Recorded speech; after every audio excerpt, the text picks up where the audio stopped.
palakpasin ang panatang makabayan. Panatang makabayan, pinipiling ko ang Pilipinas, aking lupang sinilangan, tahanan ng aking lahi.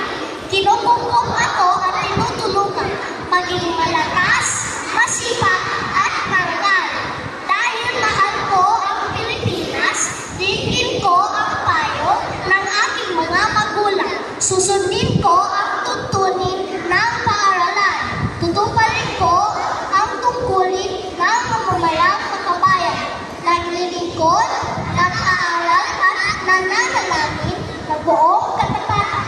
Iaalay ko ang aking buhay, pangarap, pagsisikap sa bansang Pilipinas.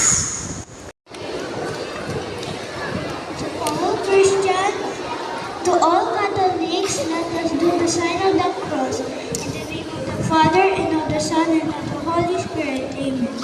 Our Father, who art in heaven, hallowed be thy name. Thy kingdom come, thy will be done, on earth as it is in heaven. Give us this day our daily bread, and forgive us our trespasses, as we forgive those who trespass against us, and lead us not into temptation, but deliver us from evil. Amen. In the name of the Father, and of the Son, and of the Holy Spirit.